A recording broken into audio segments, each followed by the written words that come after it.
didn't do anything with it. Oh, man. But, no, it is going to be interesting to deal with your, second straight week now without Terry McLaurin. And last week, I felt like we were so upset with the performance of this defense that we kind of gave the offense a pass. They put up 27 points. They were able to move the ball well on the ground. But Marcus Mariota threw for 156 yards last week. Not great. Yeah, not very good. Tay Martin getting the call up. He had a reception. Nobody had more than 2 catches on the afternoon outside of Deebo Samuel. That is, if there is a concern, and I hate that we're starting with a concern, if there is a concern this afternoon, I wonder, can the guys on the perimeter get open quickly for Jayden Daniels? This is a Chargers team that is known for sending pressure on the early downs. Yeah. They are a top 5 defense in every statistical category. And it's going to be a tough terrifying, task. By the way. Yeah. Because the Commanders haven't played great against great defenses. We saw that. In fact, the last time we were here, we're live at Honor Brewing in Sterling. The last time we were here was the Packers game. Don't remind me. The Packers game was an abysmal performance because that was a really good defense. So I'm very concerned, skeptical, maybe a little bit optimistic as to what is going to happen this afternoon in terms of who's going to step up. Because as you mentioned, I think the biggest takeaway from last week was that outside of Deebo Samuel, they don't really have a guy to throw to. Now, maybe that was partially because Marcus does not have the same chemistry that Jayden has with Zach Ertz. I don't know that Luke McCaffrey has chemistry with any quarterback right now because he hasn't played enough. And the rest of the guys on the roster, they're still kind of coming into their own as players. It's a little bit of a younger group this year for Washington, whereas last year it was the older group for Washington at the wide receiver position. So I am a little nervous about that and how they're going to get after the Chargers defensively when it comes to explosive plays. If not that, it's just going to be running the football, which I don't hate. I want them to run the football. They're very good at running the football. So I'm going to steal an adage from my pal Doc Walker. He said something the other day on Burgundy and Gold today that made me chuckle.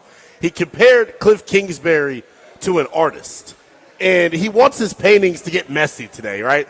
Doc used the analogy of Cliff Kingsbury walks around listening to jazz music. I want him listening to early 2000s hip-hop. Give me rap. Give me all the vulgar music you can, because I think it's what Washington's going to need here this afternoon.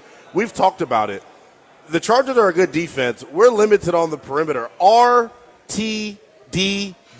Run the damn Bill. That's what I need to see here this afternoon. Give me all the Bill Krosky merit you possibly can. He's PFF's leading rusher and highest graded rusher heading into this contest, and I want to see him get loose here this afternoon. Washington, for the second year in a row, is the second best running team in the NFL right now. And I think that is a testament to Cliff Kingsbury. I want more. I'm selfish. I'm with you. I want to see Ja'Cory Krosky-Merritt do more. I want to see Chris Rodriguez do more. Jeremy McNichols. Every time these guys get opportunities to run the football, they have success. I think they've done a really good job building the offensive line now. Yeah. I don't know that Brandon Coleman's going to play again. Honestly, haven't really missed him the past 2 weeks, which is a little alarming, but I haven't really missed him the past 2 weeks. I just want guys, I want them to run the football more. Hey, I see him. Yeah, we'll talk about that one off the air. But, this offensive line is going to get tested once again here this afternoon. The one thing that I think Washington has to exploit today, and this is why I'm concerned a little bit about Jayden Daniels and how healthy he actually is, you're going to have your quarterback be a part of your running game today. This is the type of defense that you're going against, and I think to keep them honest and to not allow them to pin their ears back, he's got to be a part of the running game like Marcus Mariota was, and I'd honestly, Denton, like to see it early. So in what capacity do you mean by that? Because what you just mentioned, like Marcus Mariota was, the way that Mariota was involved in the run game was way more in the nature of RPOs and scrambles rather than like quarterback powers or quarterback sweeps. And sometimes we've seen Jayden be way more involved. This is my biggest pet peeve with Cliff, is that we've seen Jayden quarterback power, direct into 300-pound bodies. Yeah. Quarterback sweeps to where it's an open field and the safety is careening, running downhill, and he gets smacked at the point of attack. Yeah. So what capacity do you think that Jayden is going to be involved in the run game with? I think however you can get him going, your traditional running game like you just talked about with your quarterback powers and with your speed options, I think they should want to come out here this afternoon and show right away that, yes, Jayden Daniels is not going to be limited in any capacity. Yes, he is back, not out of desperation, but because he is actually 110% healthy. So everything that you just said, the RPOs, the read option, the speed option, quarterback counter, quarterback draw. I want to see it because he shouldn't be out there. This is my thing that I keep harping on. If he's not 110%, why is he out there? It feels like he is, though. Right. It feels like he is. I don't think that this organization now would put him out there if he's not 100%. Certainly. I don't think they really care about, hey, it's a homecoming thing. If you're interested in all that, you shouldn't be. That's like honestly, of the talking points for Jaden today, the homecoming thing is like fourth on the list. Like, it's really not that high up for me. It's getting the quarterback back, and then it's some other stuff that we're going to get to here in a second. I anticipate, though, that Jaden is going to come off when it comes to accuracy.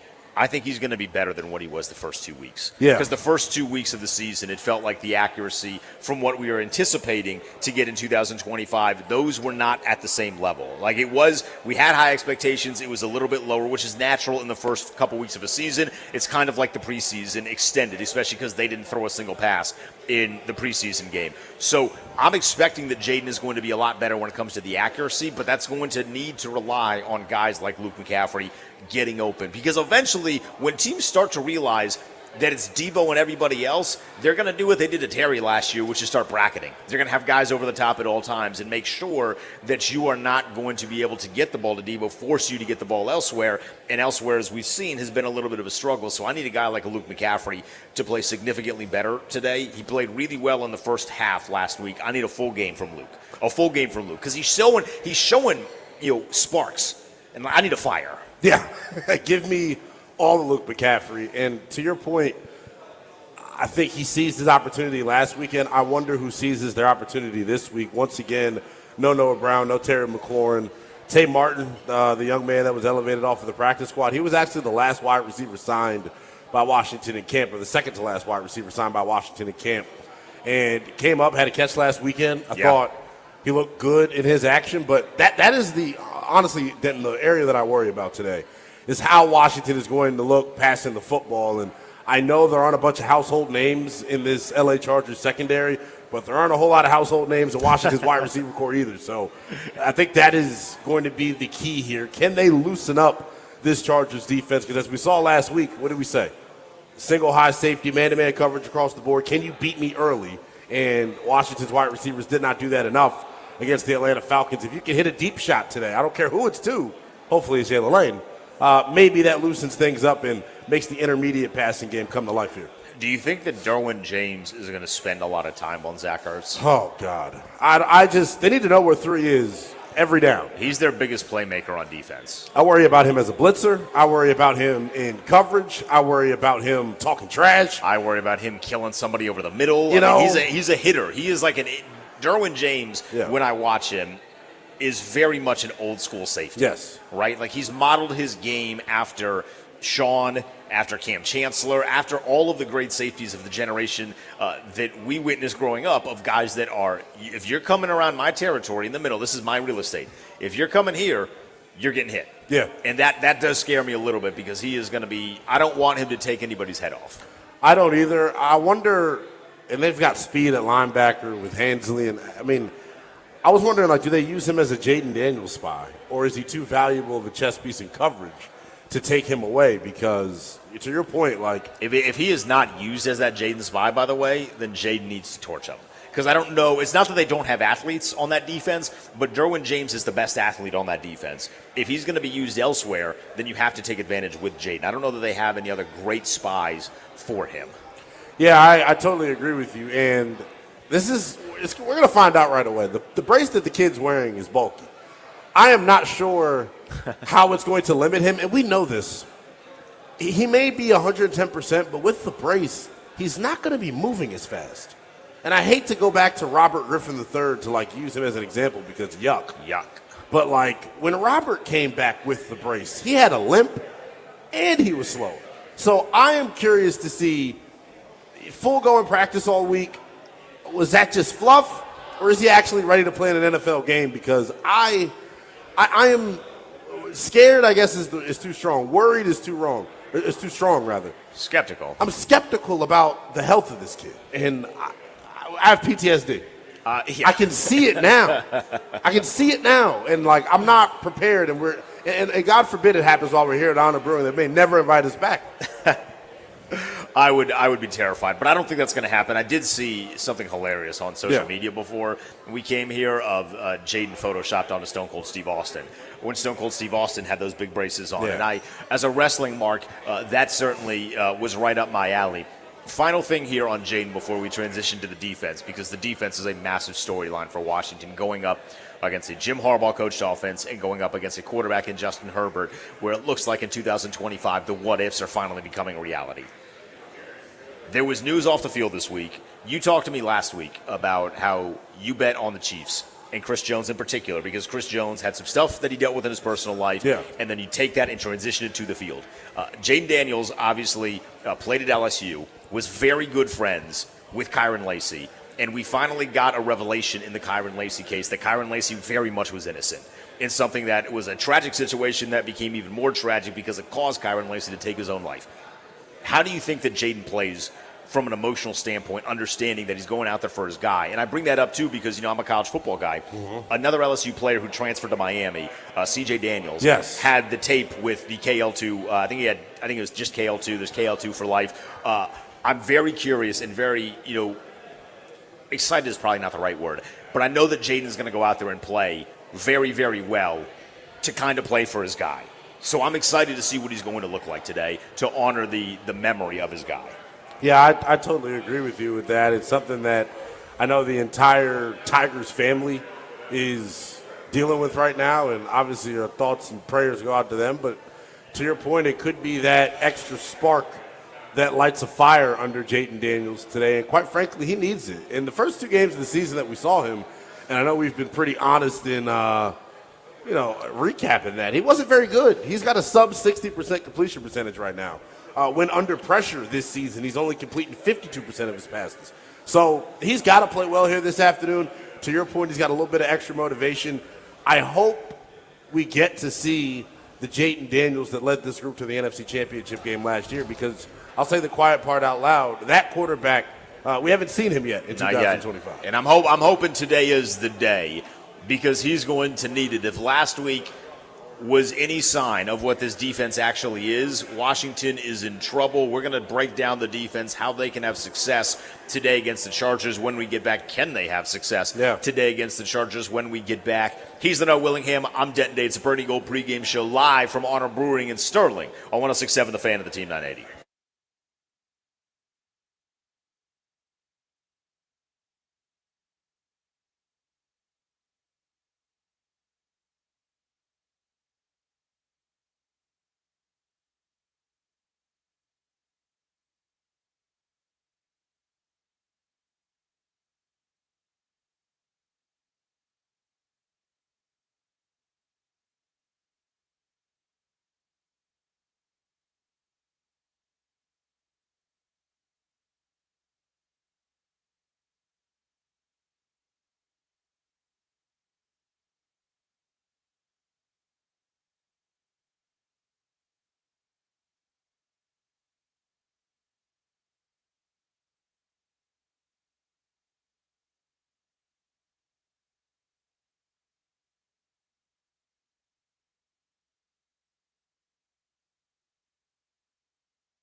It's the Burgundy Gold pregame show with Denton Day and Lynnell Willingham. We are live from Honor Brewery in Sterling. Come out for some game day specials. They got some Halloween specials as well. We got a big skeleton that's looking down on us, Lynnell. So if you're into the spooky stuff, come hang out with us for the game. We'll be here for the entirety. We got a live halftime show on Twitter and YouTube. We got a live post-game show on Twitter and YouTube as well.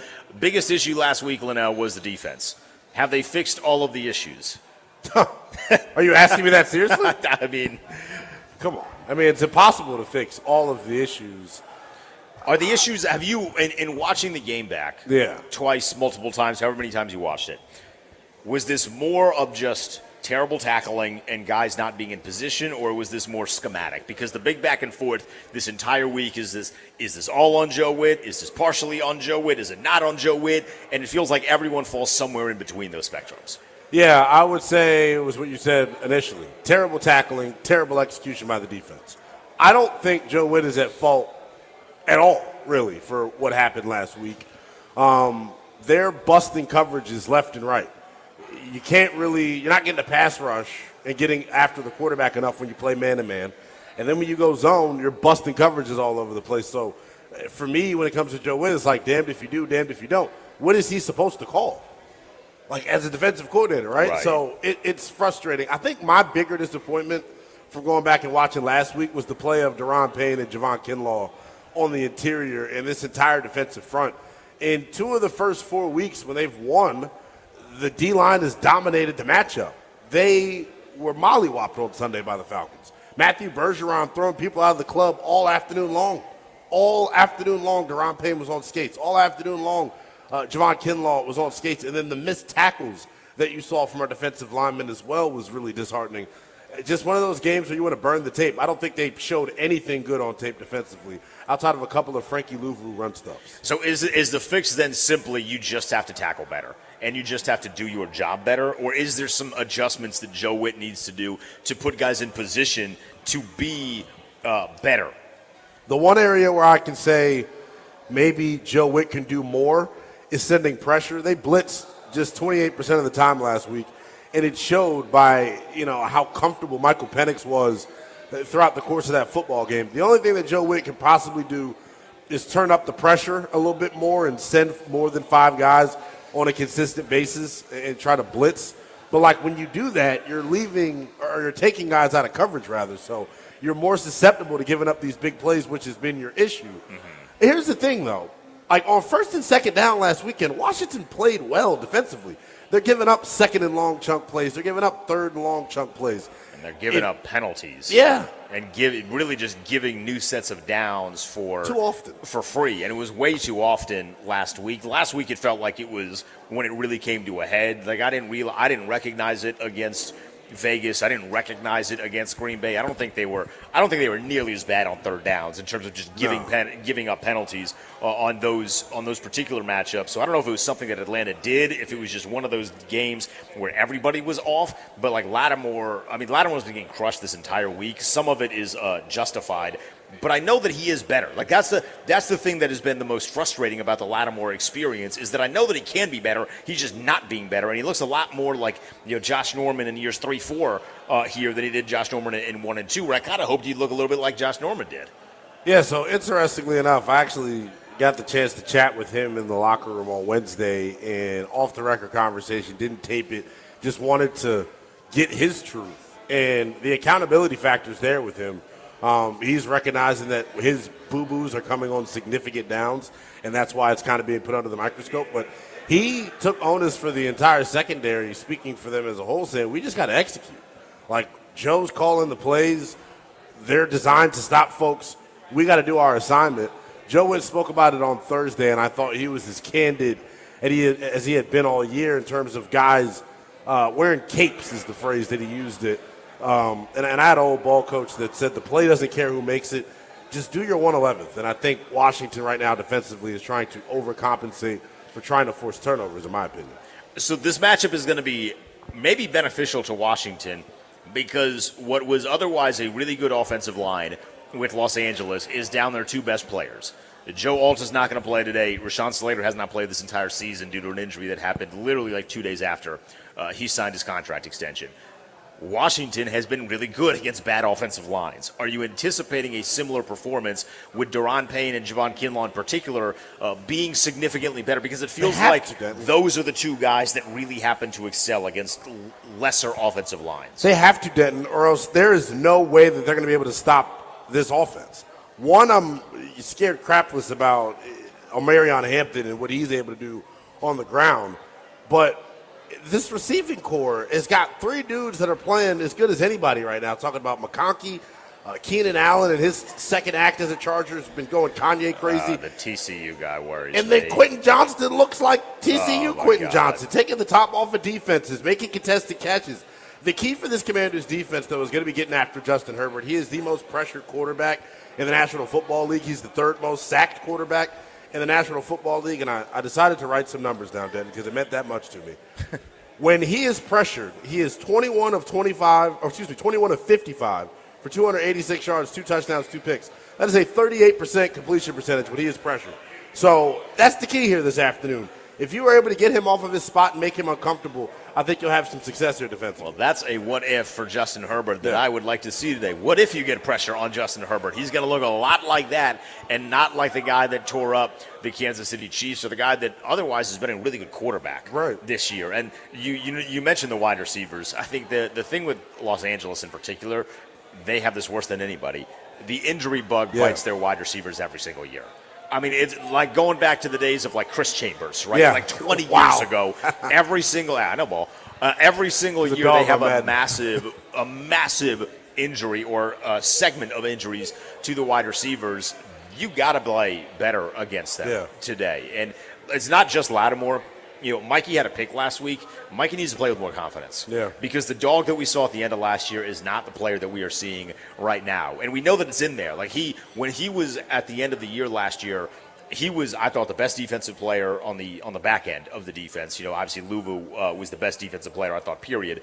But Mikey was the best defensive player on the back end, and we just haven't seen that version of him. I think if he gets playing with more confidence, if Lattimore, as you mentioned, can start to execute and he starts playing with more confidence, I'm not worried about Trey Amos. Not worried about him at all. His confidence level is fine. It's just those other two, you need to play as a collective unit. And if you can't do that and you can't get pressure on Justin Herbert today, you're going to be in a world of trouble. Yeah, they just can't keep blowing coverages in the back end the way that they have been, man. It really comes down to that. The one thing that was different against Atlanta versus the other games this year is Washington's highest percentage of zone coverage looks. So they're trying to, people are screaming online, hey, Joe Witt Jr. this, Joe Witt Jr. that, he doesn't make adjustments. They want to live in man-to-man coverage. He has recognized that his personnel is probably not built for man-to-man coverage down in, down out. So you're seeing them sprinkle in a little bit more zone, and they're running some pressure looks behind it, but, like, they're blowing those too. So I wonder what the mentality is going to be here this afternoon, because if you're just asking, do I think Amos, Lattimore, and Sainristil could just go out and win in man coverage against the receivers of the Chargers? Hell no. Well, I mean, who would think that? Yeah. I don't even think they believe that. They certainly haven't shown that through the first four or 5 weeks of the season. Yeah. Finally, last week, Bobby Wagner, Frankie Louvu played 100% of snaps. We did not see Jordan McGee. We did not see Kane Moderno, Ali Ko, despite the fact that all of those guys were active for the first time this year. Do you believe that changes today? Will we see some of those young linebackers on what is an obvious passing down? So if they need to play in coverage or kind of run side to side, they can do that, because it was very clear last week that, look, man, Bobby's a great player. That's a Hall of Famer right there. He's old. He's old. Yeah, I mean, I don't know if I expected to change, if I'm being honest. This is who they've been. They've shown a clear reluctance to play the gentleman that you just mentioned. I'm tired of chasing the ghost of Jordan McGee. I mean, we talked about him all summer long. We talked about him all spring long. I just want to see him play at this point, like, for the love of God. Convince me that the young man knows how to play tackle football. That's all I want to know. Like, he's been a special teams war daddy, so I'll give him that.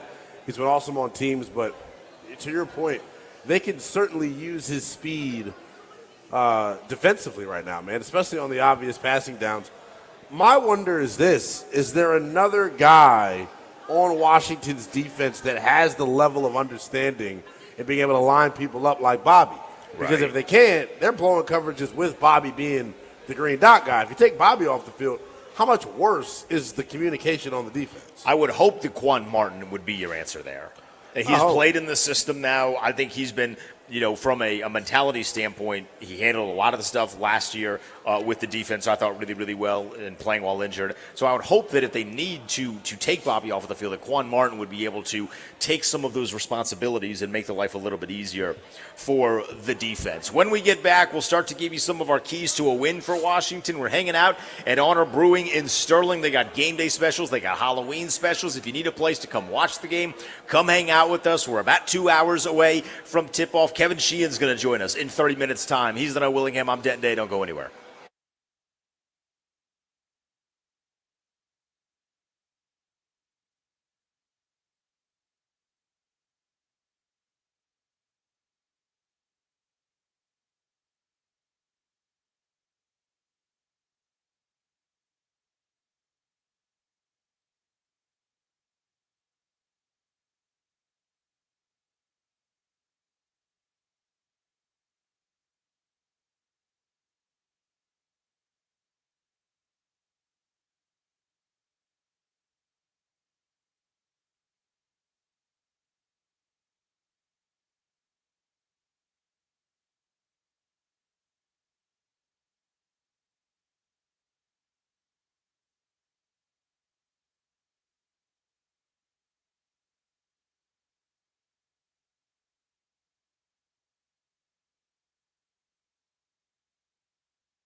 Is the Burgundy Gold pregame show with Denton Day and Lynnell Willingham on 106.7 The Fan and the Team 980. We are live in Honor Brewing in Sterling. Come hang out with us. They got great game day specials. It's October, so they got some Halloween specials as well. Real quick, Lynnell, before we get into our keys to a win for Washington, a quick scoreboard update from the 1 o'clock games. The Saints and the Giants are locked up in a thriller, honestly. Yeah. The Giants are leading the Saints 14-13. That's Jackson Dart versus Spencer Rattler. I mean, who doesn't want to watch that one on a Sunday? The Texans up big over the Ravens 24-3. C.J. Stroud, my fantasy quarterback, is finally playing well against a really bad defense. The Eagles and Broncos just went to halftime. That one's 10-3.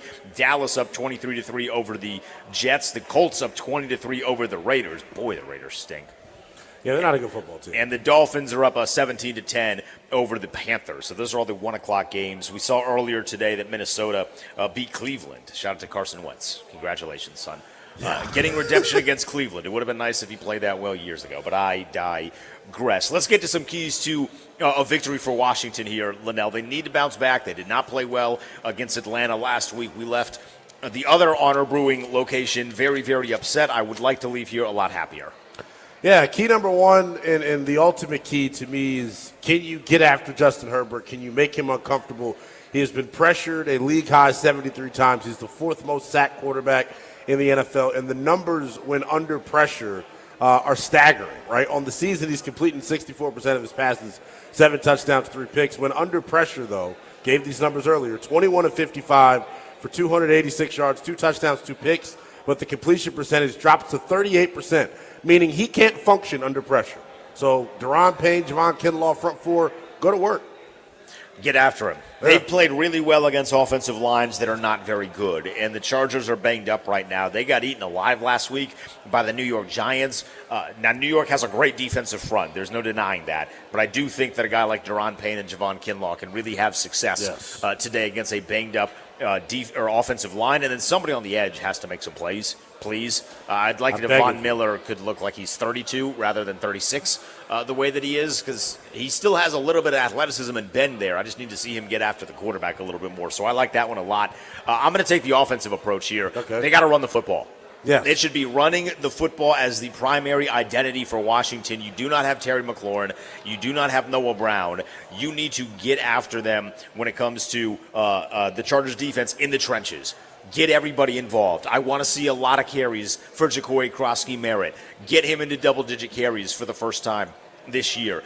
Priority of running the football, exotic smash-mouth football, shall we say, but get the offensive line moving downhill. And in the event where defensively you're not playing well, the best defense is a good offense. Keep Justin Herbert a borderline top 5, 3, whatever quarterback. Keep him off of the field as much as possible. I think that's going to be the key. I worry about this secondary and how quickly they're going to be able to overcome their communication issues. I mean, it was bad last week, and I hope that this defensive front can make life easier for the secondary, because they're going to need all the help they can get. That they will. God, I'm worried about that. All right, your second key. Yeah, my second key goes to the offensive side of the football, and it's on Cliff. Listen to all rap music today. Word to Doc Walker. I need him to... Nothing but 3-6 Mafia. Yeah, Cliff. Be in your bag, call an aggressive game, take your shots down the field, but ultimately it's about getting this running game going for the Washington Commanders. If you can get some shots off of play action against this Chargers defense, then maybe you'll be able to have some success. But I don't see the passing game being able to get going without the running game. I'm in agreement with that. I think you're going to have to be able to run the football if you want to keep the Chargers defense honest. Yeah. Especially when you have a little bit of a discrepancy talent-wise on the outside. We have not seen guys outside of Deebo Samuel be really good at getting separation. Maybe this is the day that Jalen Lane becomes that guy. Maybe this is the day that Luke McCaffrey becomes that guy, but we need to see it. My second key, I'm staying with the offense. I maybe should have made this one my first key, but I am very passionate about running the football. I need Jane Daniels to not press. Yeah. This is his first game back in 2 weeks. He made it very clear that he has wanted to play the last 2 weeks. He was not happy when he was talking to the media about having not played the last 2 weeks. The worst thing that could happen is that he comes out here and tries to do a little bit too much. Tries to be, as Joe Witt said, put on that cape just a little bit too soon. We know that he's capable of doing so, and he's a badass competitor. All of that is true. But I just want him to be a little bit more comfortable in terms of what they're doing on offense and not just come out here and say, well, I have to do everything, because that's kind of what got him hurt in the first place. So I want Jaden to play his best football, and that best football is a little bit more controlled, not just pressing, go, go, go. Yeah, I totally agree with you. And look, it's going to be hard to keep him reeled in, so to speak. I think he's going to let it rip. I think he's going to run the football and try to be the guy that we all know he's capable of being. To your point, though, like, take the plays that are there, right? Take what the defense gives you. Chargers play a ton of zone. They play a lot of cover three. There are going to be some balls to go in the flat. Get it out. Stay ahead of the sticks offensively. Keep this offense on schedule to the best of your ability, and the rest will kind of play itself out and work itself out, because the kid can play. Yeah, he can play. We know that. I also want to see special teams thrive again. Yeah. The special teams has been the most consistent unit to this point for Washington. That's with Debo. That's with Luke. That's with Jalen Lane. Like, it's all of those guys. They're popping them off in the return game. I'd like to see more of that. Yeah. I think that's something that can drastically shift the game. Obviously, it flips fields. It gives your offense a short field. So I'd love to see another, or maybe a couple more explosive plays in the special teams games, in the return game in particular. Especially, like in the punt game specifically, Lynnell, if you're going to do a good enough job defensively to force the Chargers to punt, it would be very nice if the special teams then rewards you for that good defense and gets themselves a big play. Yeah, Jalen Lane has been huge. Last weekend, though, had 2 muffs, and it's something that I'm worried about. It's something that I'm monitoring, I guess. Maybe worried about is too strong. But it's something that It's something we're paying attention to. Yeah, it definitely didn't go unnoticed. But to your point, what has gone noticed, what has been glaringly obvious, is that kid, when he catches it, is as dynamic as blazing anybody. speed. I mean, he's the real deal. And I feel like, at some point he's going to make a play offensively. Right now, though, I know one thing. Today would be a great day for that. Yeah. He's going to give it to you on special teams, though. So hopefully somebody can dial up a shot for him. Sorry, I cut you off. You were going to keep going there. No, I just think if they don't show a clear ability to even have a desire to push it vertically, they're going to struggle. What I think you saw last week that was a really good sign is Debo Samuel winning on a vertical route. Maybe he could be the guy that replaces Terry McLaurin as the deep threat here, because I just don't know if any of the other guys are up to the challenge. If Debo can be the over-the-top guy, I trust Luke McCaffrey working underneath. I trust Jalen Lane working underneath, so on and so forth. So we need a deep shot. They're going to, because the most embarrassing thing a couple of weeks ago against Green Bay was when they knew defensively you're not going deep. Yeah. You're just sitting down. I mean, there was a couple of times where DBs for the Packers ran routes for Noah Brown. And I say that loosely because that's just the phrase. They actually didn't do any running. Yeah. they just stood at the sticks and were like, you're not coming past here. We know you're not, so I'm just going to sit right here, and then I'm going to break up the play. You need to give a little bit of fear in their heart to be like, hey, we might hit you deep here, so you can't do that. I mean, it's embarrassing. Yeah, I've been making that example for 3 weeks now. It's embarrassing. Yeah, I don't know, man. It's going to be interesting to see. I think for this group to continue to build some confidence here, because that's the whole thing. Like, you scored 27 last week.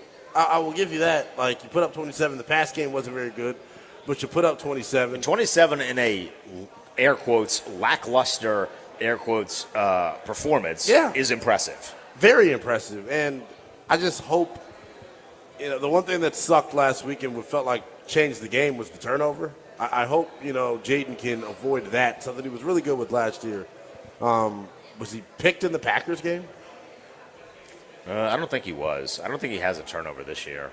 Yeah. That's something that he's been really good at. But I also, some of it is a little bit, I wonder, because if you remember last year, he wasn't picked for like the first 5 weeks of the season, but he also wasn't throwing into like massively tight windows, and it felt like he was not fearful, but he was a little bit too cautious. I would prefer him to go out there. And if Cliff is going to say, hey, I need you to let it rip, and the offense needs you to let it rip so you can make plays down the field, so you can extend a little bit, then I'd prefer him to go out there and make it and let it rip a little bit. I don't want to be fearful. He was not picked. He doesn't have an interception yet this year in the 3 games.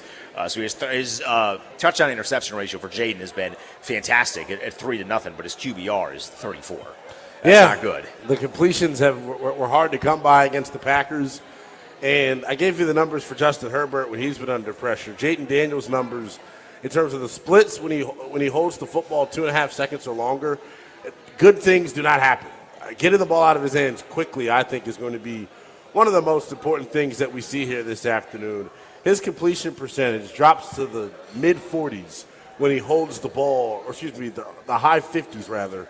I think it's right around 53% when he has to hold the ball longer than 2.5 seconds. They forced him to do that a ton against the Packers, and that's kind of my number one concern for today. Jesse Minter, another guy like Coach Hafley for the Packers that has that collegiate background when it comes to scheming up against these collegiate-like offenses, and I wonder if they're going to force Jaden Daniels to hold the football. The one thing I will say, there's no Khalil Mack, there's no Micah Parsons, so maybe playing zone gets you burned today? I don't know. Yeah, I certainly hope so. All right, when we get back, we'll give you a player to lock in on. Kevin Sheehan is going to join us at the top of the hour at 3 p.m. It is the Burgundy and Gold pregame show with Denton Day and Lynnell Willingham. We are live at Honor Brewing in Sterling. They got great game day specials. They got some Halloween specials you can take advantage of as well. So come hang out with us. We're here for the entirety of the game. And as always, we got a halftime show live on YouTube and Twitter. We got a post-game show that'll be live on YouTube and Twitter as well. Don't go anywhere. The Burgundy and Gold pregame show continues.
It's the Burgundy Gold pregame show with Denton Day and Lynnell Willingham. We are live from Honor Brewing in Sterling. Come hang out with us. They got great game day specials on food and drinks. They got a Halloween menu as well, Lynnell. I might have to dabble into some of this. It's spooky season around these parts. We got a big skeleton hanging up above our heads here. Kevin Sheehan is going to join us in 10 minutes here on the program. The best case scenario for Washington today is what? Walk me through it. Your dream scenario, what takes place? Dream scenario? And has Washington winning. Well, let me say, how about realistic dream scenario? Don't be like they win 52-0. I don't want that. But as the Eagles just scored a bomb to Saquon Barkley. The dream scenario is that the run game gets going. Jaden Daniels is a part of that. They're able to eat clock and keep Justin Herbert and company off the field. The best case scenario from like a point scoring standpoint to me, it's like 24. That's 24 it. points. I mean, look at what the Chargers have given up this year. I mean, I don't think they've given up 24 points yet. I don't think they played an offense, though, as good as Washington. For sure. I think. Especially when it comes to running the football. And then that goes back to the idea of, well, how good is this Washington offense minus Terry McLaurin? I know you put up 27 last week, but it was your fewest amount of offensive plays run since 2022. They could not control time of possession. They were 1 for 8 on third down. So I think winning the early downs is going to be huge, getting your run game going. Jaden Daniels makes a couple of highlight runs to make the people in attendance feel good that are from his hometown, and you get ready for a big Monday night game against Chicago. Best case scenario today for Washington, ideal scenario today for Washington is that Jaden finds the end zone at least once with his legs. I think we're going to see a version of Jaden Daniels that I believe we have been clamoring for since this season started, since we had the expectations put on us of last year, and this quarterback being the one that took them to an NFC Championship game for the first time in over 30 years. I have a feeling that because he was robbed of playing the last 2 weeks, and I'll use the term robbed very loosely here because I think it was smart that he didn't play, but in his mind and listening to him talk, it was very much, I want to play, they're not letting me play. I think he's going to come out here and you're going to see the best version of him. Now he's going to need a little bit of help. These wide receivers have to win their matchups on the outside and give him windows to throw into, but I think you'll see a version of Jaden Daniels that is far more accurate than what he was in the first 2 weeks of the season. And then defensively, I think more than anything, they're just not going to screw it up. And that's kind of what you need them to do at this point. If Jaden is playing at a high level, all you have to do as a defense is just please don't screw it up. Don't let guys be running butt naked wide open in the secondary. Yeah. Please don't get mossed by Quentin Johnston. I think Mikey can handle Quentin Johnston. He handled A.J. Brown when they played A.J. Brown 3 times last year. But I just don't want to see these wide receivers become a terror in the backfield of Washington. I don't want to have the same Joe Witt conversations this entire upcoming week as we did this week. I'd very much like to put that in the rearview mirror for at least a calendar week.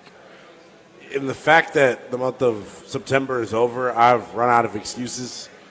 We expected them to get off to a slow start. Like I said, getting out of the month 2-2, I thought was a big win when you consider all the injuries that Washington suffered.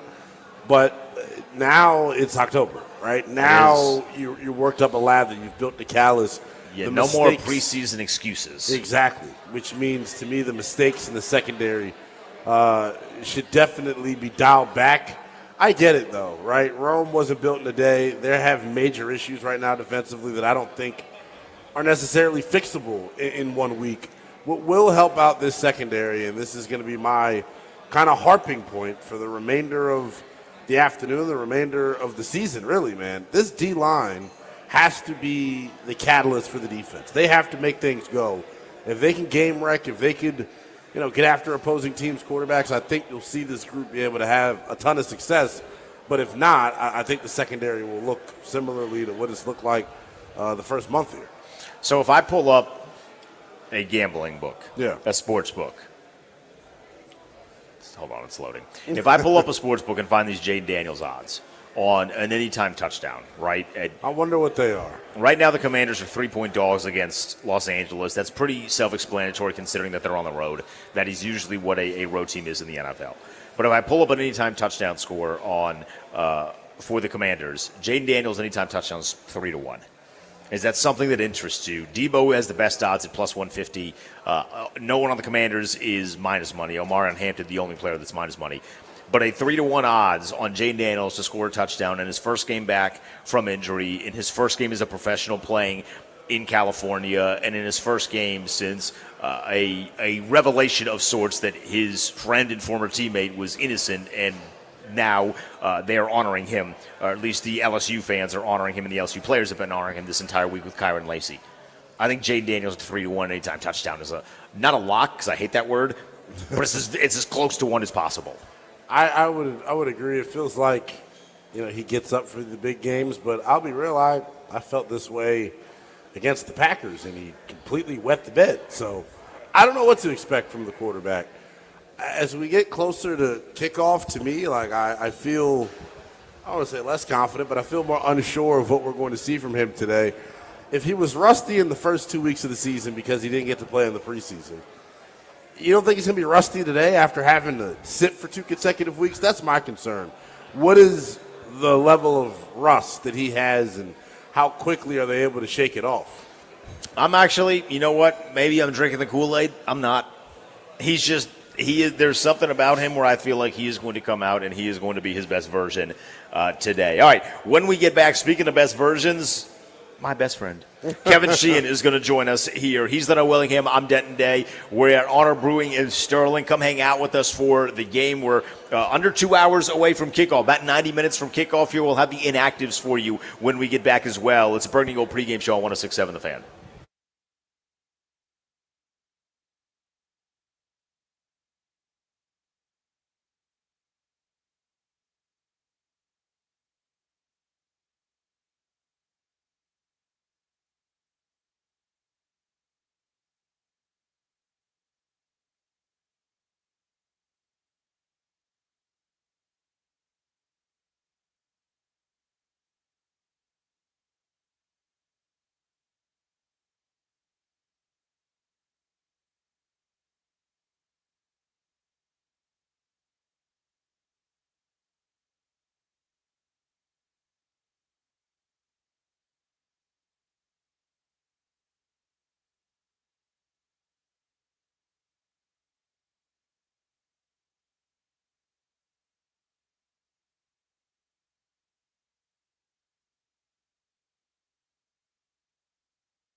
Less than 90 minutes from kickoff.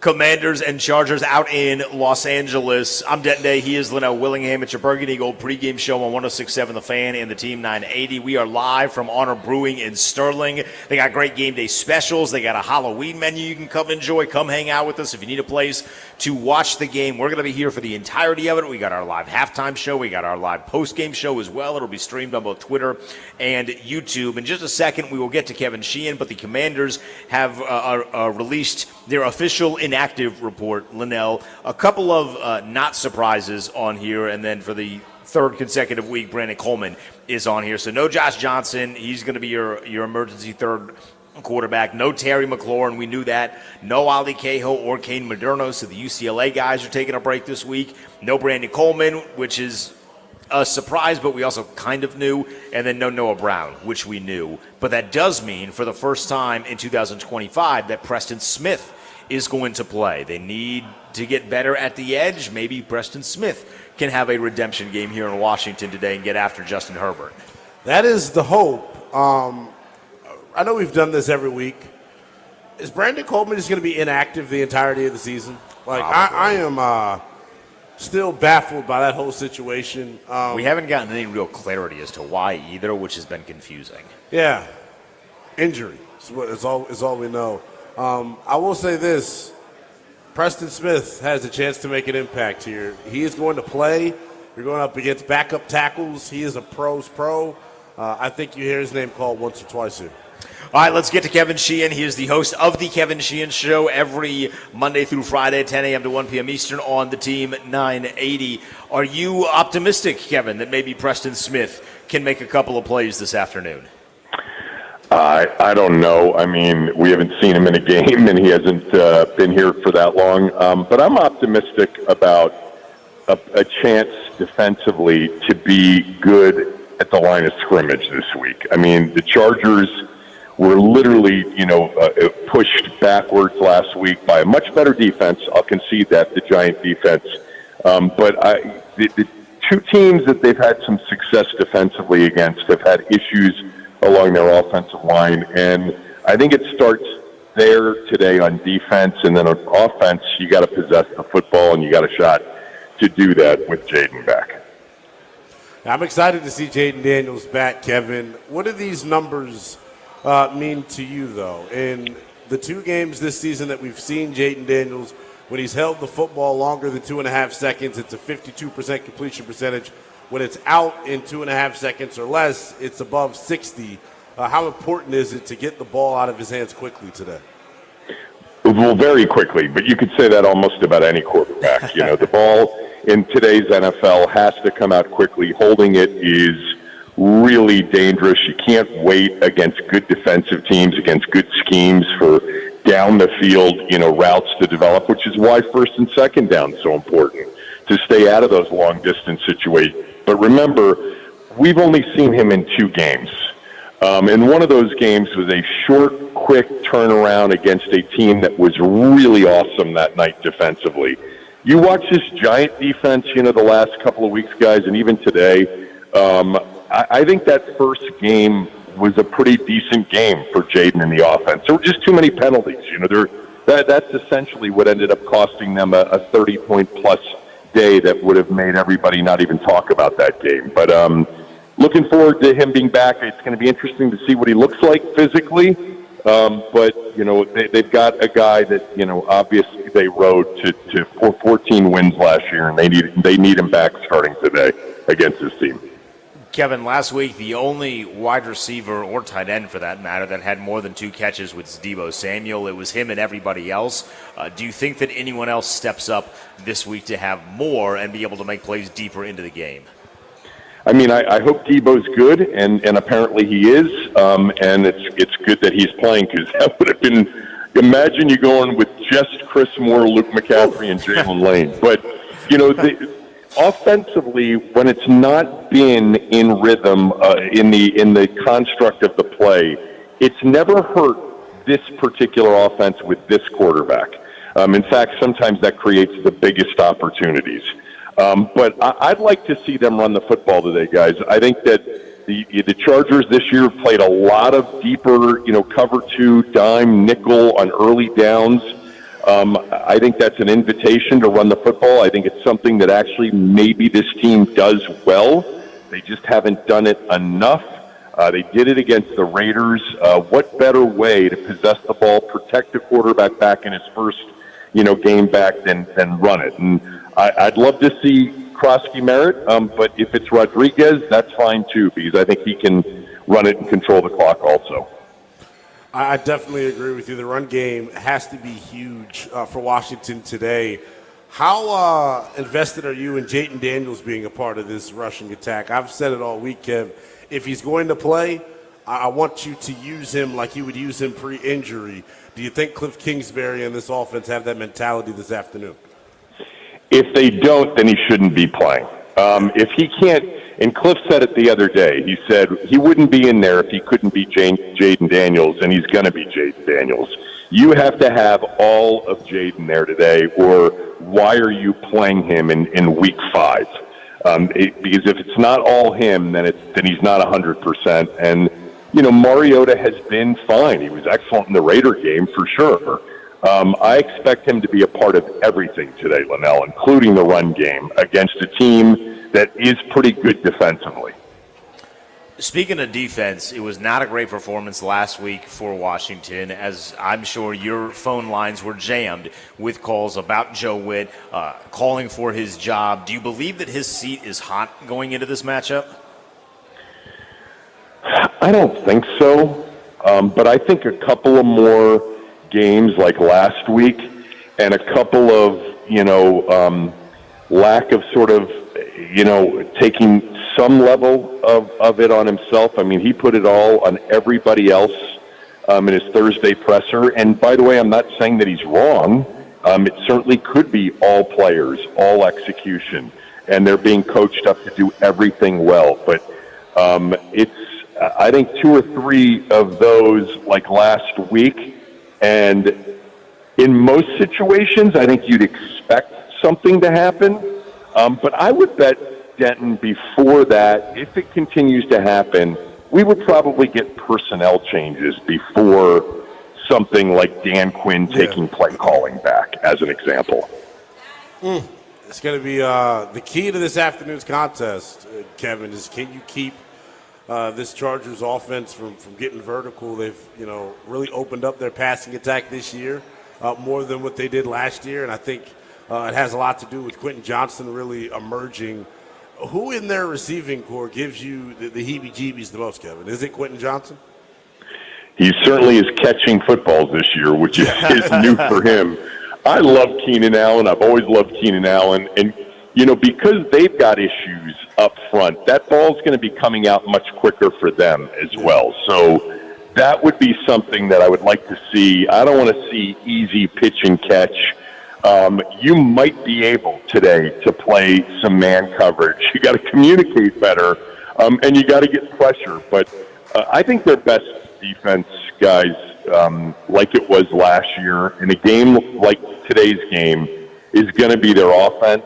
I'm more encouraged about just the idea of maybe having a better defensive day than they had last week at the line of scrimmage, but still, their best defense last year was their offense, and we're kind of developing the same level of identity with this team too. They've got to be able to possess it, score with it.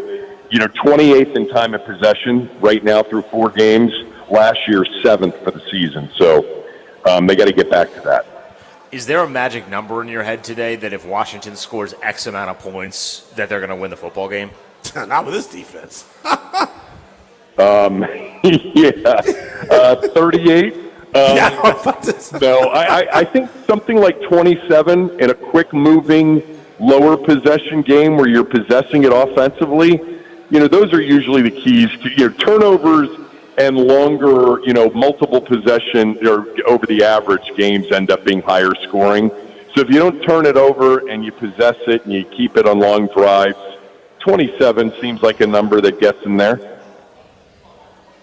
I hope they get to 27. I just think it's going to be tough for this offense to move the football. When you look at this rushing attack for Washington, And to me, with Cliff, Kevin, it's been even dating back to last year. We've had these conversations of does he have the patience to stick with it when it's not working. Last week he did it again, Kevin. Last week I thought they did it again. There was no excuse for Washington to stop running the football. The game was never out of reach to where you had to go away from your rushing attack. I believe it is a lifestyle choice, and I'm still wondering whether or not Cliff is okay with them being a run-first team, because that's what they should be. Have you seen how cool he is? I think his lifestyle is pretty good right now. But I mean, you and I are on the same page, and it's one of those things. Every time I do it over the years, and I do it over and over again, but I always cringe because people in those positions are like, "Oh, listen to these yutzes, criticizing play calling. They have no idea." But man, at 7.5 yards per carry for Rodriguez and Krosky-Merritt last week, I felt like more than 7 carries per seemed like it would have made more sense. And maybe they can do it today. It's going to be, I think we're going to see something early in the game. See if the Chargers do actually kind of load up the box expecting that, which would be different for them this year because they played light boxes on early downs. And if they do that, I want them to run the football. If they load it, it'll be interesting because then they're saying, go ahead, 5, beat us from the pocket with the receivers you have today. And I think we'll see that early, the choice that they make defensively. Kevin, and rewatching the Chargers game this week, I mean, what has stood out to you about number 3, Derwin James? I feel like he is going to be a big, big factor today. Yeah, he's really, really good. Tart's really good. They've got some good players on defense. They have good players on offense, too. I mean, they're just banged up along the offensive line, but they're skill position players. Hampton had his breakout game last week, too. But, yeah, Derwin James is special. And, in passing situations, he's a slot corner and can really cover. So that's the problem today, right? If you don't stay ahead of the chains and you're in third and passing situations with the receivers that you don't have out there today, that could be a problem. Although, as long as Superman's back there playing quarterback, things happen, and we saw that all last year, even in bad down and distances. So I don't count him out, but that's a situation today you don't really want to be in. All right, Kevin, what you got, man? Are you picking Washington to get back above 500? I am. Denton knows this. The minute the injuries piled up and the line didn't move from 2.5, 3, I like us to cover for sure, and I like us to win the game, something like 27-24 since I gave you the 27. Yeah, they're definitely the right side. Kevin, we appreciate the time as always. Looking forward to your breakdown tomorrow. Appreciate you. All right, boys. Thanks. That is Kevin Sheehan of the Kevin Sheehan Show, 10 a.m. to 1 p.m. Eastern on the Team 980. He joins us each and every week on the Burgundy and Gold pregame show. He is Lynnell Willingham. I am Denton Day. Lynnell, before we get to the Junkies, Derwin James, is he the best safety in the NFL? I was thinking about that as we were talking with Kevin, and I was trying to come up with who would be a better safety right now in the NFL. But he is, if he's not the best, he's certainly in the conversation. I definitely think he is. And the reason that I think he's so special, normally with safeties in today's day and age that can run and hit the way that James can, there's some, lacking in the coverage area. He is just as good as a cover guy as he is as a big hitter, as a tackler. I mean, he'll be in the box. I look at Kyle Hamilton, and Kyle Hamilton is sensational with Baltimore, but I do think that when it comes to hitting, Derwin James likes to hit a little bit more than Kyle Hamilton. I'm excited about them going up against the best safety in the NFL, but I'm also nervous because, oh my God, they're going up against the best safety in the NFL. Right. So now, in today's NFL, though, it is odd because safeties aren't nearly as big of a factor as they were when we were growing up. Like, you don't have the Ed Reeds and Troy Polamalu's, Brian Dawkins, Sean, etc. But I feel like going up against a truly great safety is something that you always have to be able to game plan for. Yeah, for sure. And they're going to use him in a bunch of different ways. I think Kevin talked about staying ahead of the chains. I think it's even more important to stay ahead of the chains so you neutralize Derwin James' impact as a blitzer, because you're not going to send him on, the third and long situations. I think you're going to send him on those downs where you're in that third and medium area. Right. And that's where he's been able to have a ton of success. I'm curious as to how they use him because I look at their linebacking core. They've got a ton of speed, but he is the guy. He is the chess piece. So I wonder, what his impact is today. But I definitely know this: you got to figure out where the hell he's at. You certainly do. When we get back, we'll give you an update on scores around the NFL, including the Denver Broncos failing miserably against the Philadelphia Eagles to put up points. He's the Willingham. I am Denton Day. We're live at Honor Brewing in Sterling. Come hang out with us. If you need a place to watch the game, they got great game day specials on food and drinks. They got Halloween specials with a Halloween menu. They got a bunch of great Halloween decorations up as well. You'll hear from the sports junkies and their thoughts on this game when we get back.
It's the Burgundy Gold pregame show with Denton Day and Lynnell Willingham on 106.7 The Fan and the Team 980 live at Honor Brewing in Sterling. Come hang out with us for the game day specials on food and drink. You just heard from Kevin Sheehan. Kevin Sheehan predicted that Washington was going to come away with a win. I spent that entire commercial break, Lynnell, putting in some bets. So I'm going to share those with the people at some point before we kick off here. But now it's time to hear from the boys in the morning. The Junkies giving their thoughts on this game if Washington can get back in the win column. All right, boys. Commanders, Chargers, both teams coming off a loss. Washington heads to Los Angeles, take on a Chargers team that just lost to the Giants 21-18, and they're banged up without their two starting tackles. Yeah, look, it's exciting. Jaden's making his return. I hope we see the Jaden of 2024, not the one that started the first two games. It was kind of kind of so-so. And the problem is, the defense, which we thought was so much better, is giving up so many explosive plays, Cakes. There's just so many question marks around this game. Yeah, they give up so many chunk plays on defense, and this is the road trip to Atlanta part 2. But this road trip is longer, and I think it's against a better opponent who, let's be honest, laid an egg against the Giants last week. So you think Harbaugh and Greg Roman aren't going to have this team ready to take on the Commanders, try to rectify what happened against the Giants last week? I do not like the matchup of Herbert and that trio of wideouts that he spreads the ball around to against, let's be honest, a secondary that's in shambles in Washington. Cakes, we also are laid an egg. We're also coming off a dud. I'm well aware. I watched the whole thing. It burned my retinas. Didn't have the lead for 1 second. Yeah. Right. I mean, why won't we bounce back? Yeah. I just think the Chargers are better. I just think, like you said, the way the Chargers played last week against a bad team, against a rookie quarterback making his first start, 14 penalties, I just think they're going to bounce back and play a much more sound game. I think they're going to be more efficient. If Washington can't get pressure on Herbert, and JP's pointed out all week, Herbert has been the most pressured quarterback in the league, then that's got to continue, because if he can sit back there for 3-4 seconds and pick his spots, they're going to kill Lattimore and that secondary. Yep. You know, one of the things we talked about this week was Omari Hampton.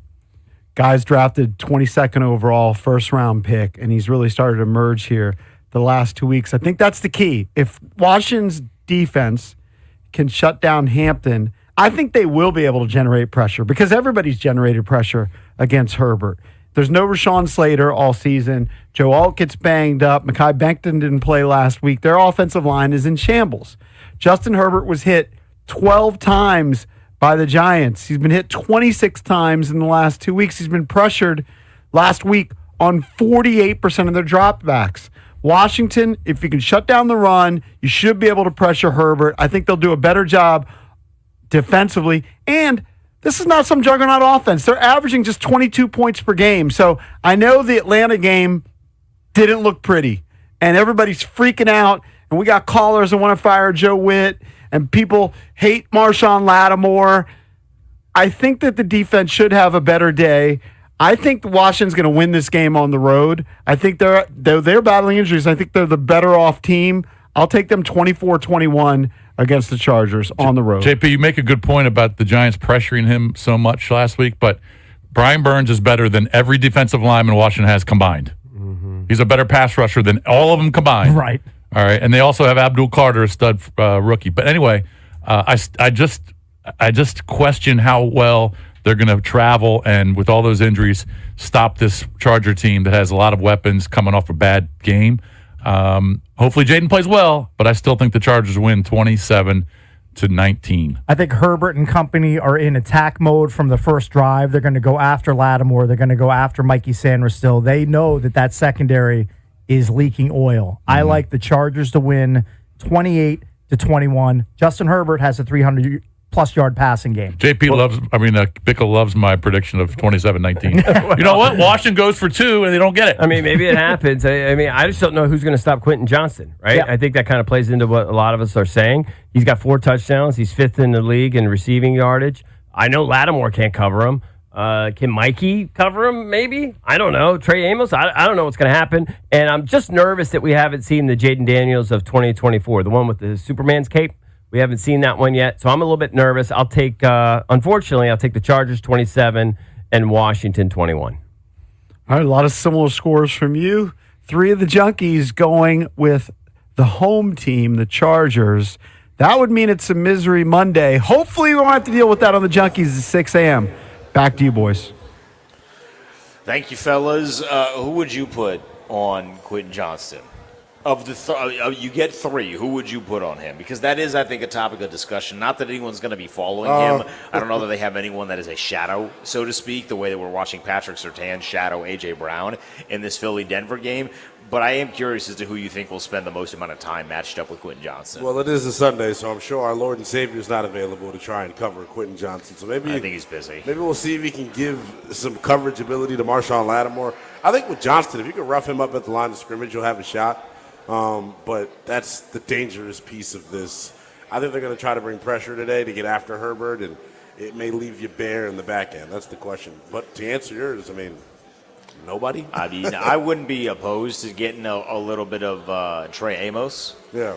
Because I think he's been the best corner so far. A low bar for Washington, but he's been the best corner, so I would love to see him get a little bit of action. I honestly wouldn't. Maybe I'm just feeling the Ron Rivera-isms in me, who, by the way, is calling this game for radio. And you just showed me a picture during that segment of Ron Rivera talking with Adam Peters. I would kill to be a fly on the turf of that particular conversation with Adam Peters lambasting Ron and his inability to draft. But maybe you'd put Sainer still on him and say, you were really good last year when we put you on in what would traditionally be oversized matchups. You came up big, so let's see if we can maybe rejuvenate you a little bit, because the confidence that he's playing with is not what it was last year. Before we get to Danny Rouillet of Grant and Danny here, Lynnell, a quick trip around the NFL. The Baltimore Ravens are getting brutally beaten by the Houston Texans. That one's 41-10. The Saints up 26-14 over the New York Giants. Man, that Jackson Dart honeymoon ended really quick. The Philadelphia Eagles are just, Bo Nix can do literally nothing against this Philadelphia Eagles defense. It's 17-3. He can't make good throws. When he does make good throws, the guys are dropping it. They're finally throwing to A.J. Brown, which is nice for someone like me that has him on his fantasy team. The Cowboys up 30-6 over the Jets. The Jets are not a real football team. The Colts are up 40-3 over the Raiders. The Raiders are barely a real football team. And the best game of the day so far, Lynnell, is the Dolphins and the Panthers, just like all of us thought. The Dolphins up 17-13 over the Carolina Panthers. When we get back, we'll get Danny Rouillet on the phone with us. He will give us his thoughts on this matchup for the Commanders. He's Lynnell Willingham. I'm Denton Day. It's the Burgundy Gold pregame show on 106.7 The Fan.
It's the Burgundy Gold pregame show with Denton Day and Lynnell. Willingham on 106.7 The Fan and the Team 980, live from Honor Brewing in Sterling. Come hang out with us if you need a place to watch the game. They got food and drink specials all game day. They got a Halloween menu as well if you want to get involved in spooky season. You dressing up for Halloween? No? Of course not. No? Oh, I tried.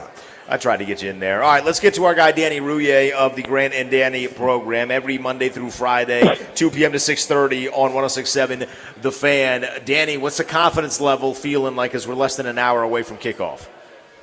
It's not too high, and I know you guys know me, and you'll roll your eyes because I'm the guy that incorrectly said the Giants would win in week number 1. First of all, how are you? I love you in that way. Second of all, the thing that I said about the Giants themselves was wrong, obviously, but my view on the team, on talking about Washington, I think was right on. They've kind of been sluggish. They've been old. They looked slow at times. They've been injured a whole mess. They haven't gotten off firing on all cylinders. There have been plenty of good things, as you guys have talked about on your excellent pregame show. The offense, despite not, clicking and firing, is, still you're putting up mid-20s points per game with backup quarterbacks in there and a slew of injuries to key players. But this is an issue this week. Justin Herbert is a sentient human being that can grip a football and throw it. They have receivers that are good at catching the football and running with it. That is a devastating combination against this Washington secondary, which is a hot pile of trash that's been left out too long. And a couple of raccoons were curious, swung by, left some of their excrement on top of it, and then there's more heat, and then a skunk came by, and there was a whole thing. Their secondary's garbage. They can't stop the ball through the air. So I'm terrified of this one. And they also haven't played very well on the road. So if we're going out of 10, it's like a 4 out of 10. I feel like if it's within one score and Jaden Daniels, knee brace and all is available to do his magic, maybe that's kind of the recipe to escape with one this week. Joe Witt, Danny, I thought was pretty forthcoming this week about what went wrong last Sunday in Atlanta. And the one thing that stood out to me that was pretty interesting is that guys were reading social media, listening too much to outside noise. When you heard that info and heard that quote, what was your immediate reaction? In the words of Jason Bateman, I did not love it. Lynnell, you're a very young person. I believe there's some sort of acronym that comes with that. But you and Denton, you also know this too. You guys have been around enough to know this is the hallmark of when a defense is bad. Somebody's telling me the reason that Marshawn Lattimore can't cover is because someone tweeted. No, that's not it. The reason they can't communicate via coverage, again, is somebody may have posted a meme on Facebook or something. Nope, that's wrong. This is a bad secondary, bad coverage, maybe bad concepts. I don't know enough to be able to tell you one way or the other. I just know the dudes are open all the time. I know that the Las Vegas Raiders licked their chops and saw what Green Bay did and then did it too. I saw that the Atlanta Falcons gave Michael Penix the best passing day he's ever had in his young career. And, Drake London looked like Jerry Rice 2.0, mixed a little Terrell Owens in there. So, say what you want, have your coaching points, that's all fine. But I'm not interested in that. I'm not interested in anything other than effective football play. And I'm glad you can identify the reason. I'm more interested in the fix. Joe Witt's awesome at the podium. He's tough and fun and strong. And I'd love to have that guy organize a bachelor party for somebody because it would run really well. But at this point, I'm not interested in the reason why is somebody saw that, someone said something nice or mean on social media. I don't buy it at all. I'm not interested in that. To me, there are far more pressing concerns. But if you look, he's up there doing his job. He's not really trying to give us anything and, sharing what he can. And, so I kind of roll my eyes at that sort of stuff. Is there anything that Marshawn Lattimore can do to win you back? No. Well, obviously he plays well. But so the answer realistically is no. I don't think he's capable of it. And I get it. I'm old. I'm 46. I'm washed. I can't do anything. I was a decent athlete in my day, decades ago. He's got multiple injuries and has not been the same player since 2021. If he turns it around, I'll be happy to say so. I just don't see it coming, guys. I don't think he has it in him. I don't think he has the skill set. I don't think he has the athleticism. And I think they're still treating him like he does, which is what's so puzzling to me. I think now we'll start to see more of Trey Amos shading towards number one wide receivers. Problem this week is you've got a few of those guys that are really, really good for a good receiving corps.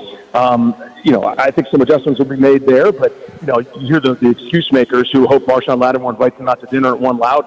He's a man corner who's playing zone. You can't do either, guys, at this point.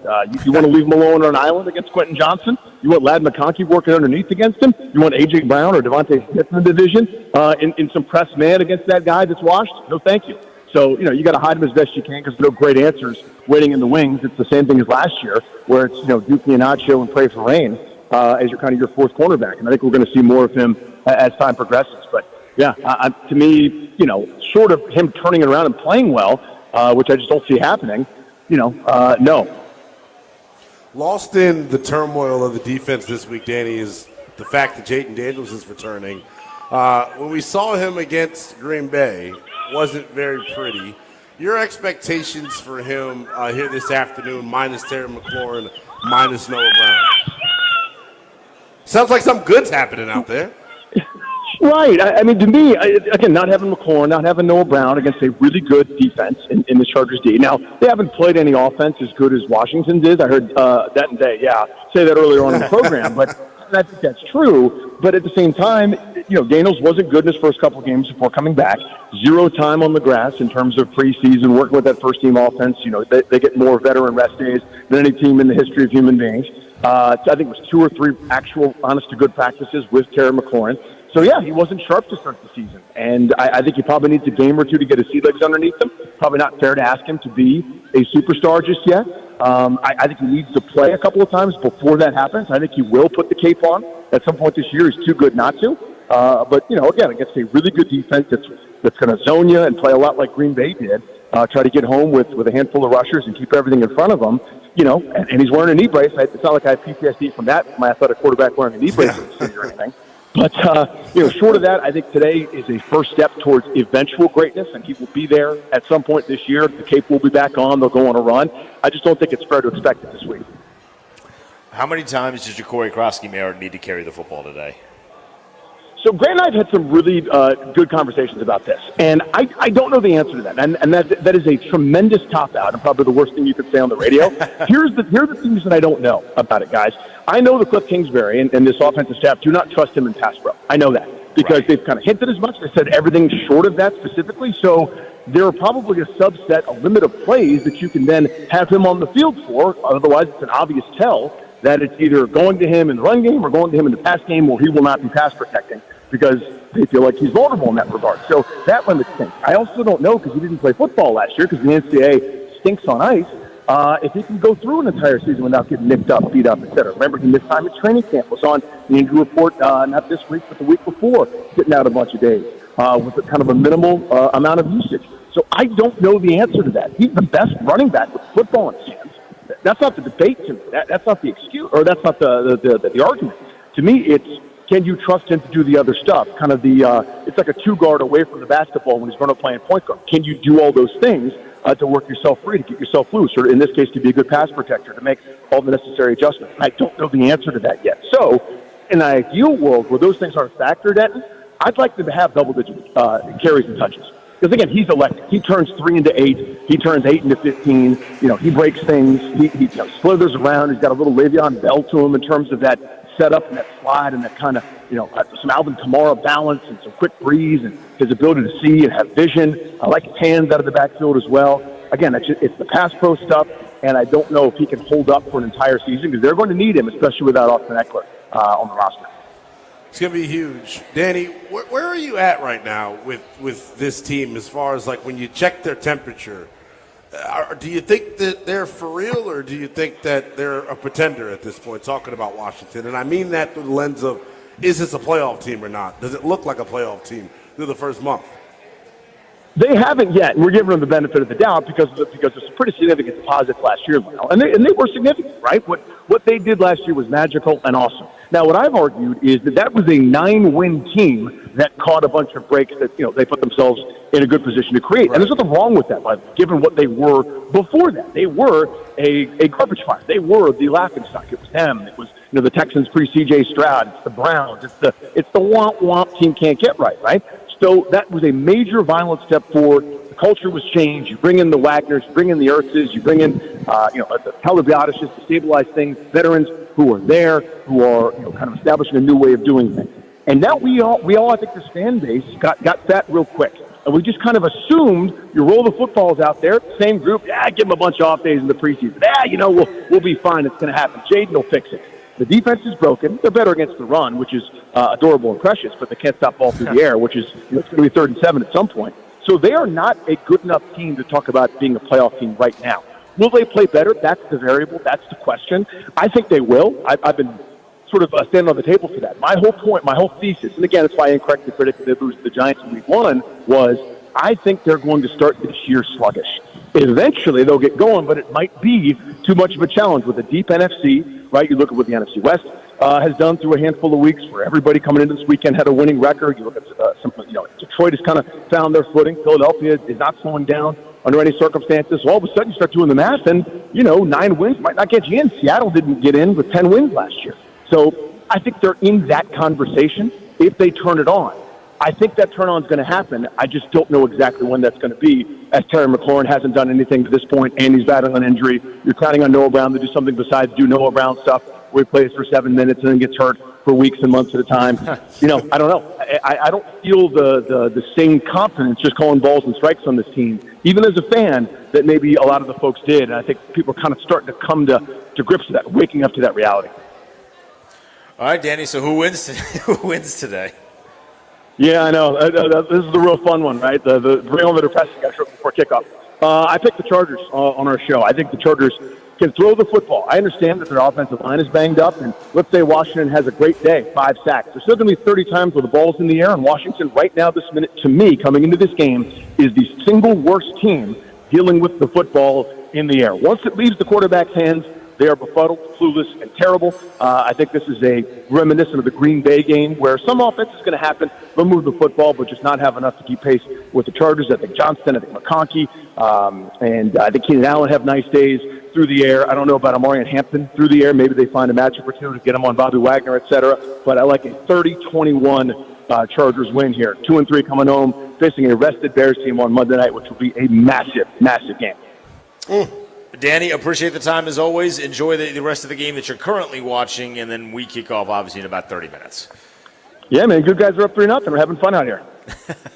Indeedy. Thanks, Danny. Danny Rouillet joining us here. He is co-host of the Grant Danny Show every Monday through Friday, 2 to 6:30 p.m. on 106.7 The Fan. He is Lynnell Willingham. I am Denton Day. We are live from Honor Brewing in Sterling, hanging out here about 40 minutes or so, Lynnell, prior to kickoff between Washington and Los Angeles. We'll go around the NFL as we are now in what Scott Hansen calls the witching hour across the league, and we'll give some realistic expectations for Jaden Daniels, his return to play, his return to California as well. Will it be enough for Washington to get a win? That when we get back here on 106.7 The Fan of the Team 980.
It's the Burgundy Gold pregame show with Denton Day and Lynnell Willingham live from Honor Brewing in Sterling. Remember like 20 minutes ago, Lynnell, when I said Denver can't do anything against Philadelphia? They're now winning against Philadelphia. Bo Nix has looked fantastic in the fourth quarter, so we got our eyes on that one. We're about a little over 30 minutes away from kickoff in Los Angeles with the Commanders and the Chargers. It's the first game that Jaden Daniels will be playing in since the Thursday night debacle that took place against the Green Bay Packers. I am excited to see Jaden back in action. I'm excited to see and hopefully see a return to form of Jaden Daniels from the guy in 2024 that made us all happy as a clam and had us calling him a top 5 quarterback. I know it's a little bit easier said than done, but my expectations for Jaden today, Lynnell, are very, very high to play like the guy that we saw in 2024. Yeah, I just don't know how realistic that is at this point in the season. I think Danny did a good job going through it when we just had him here. He looked rusty in the first 2 weeks of the season. He's missed the last 2 weeks and hasn't had the benefit of practicing. He's at least was able to practice throughout the course of camp.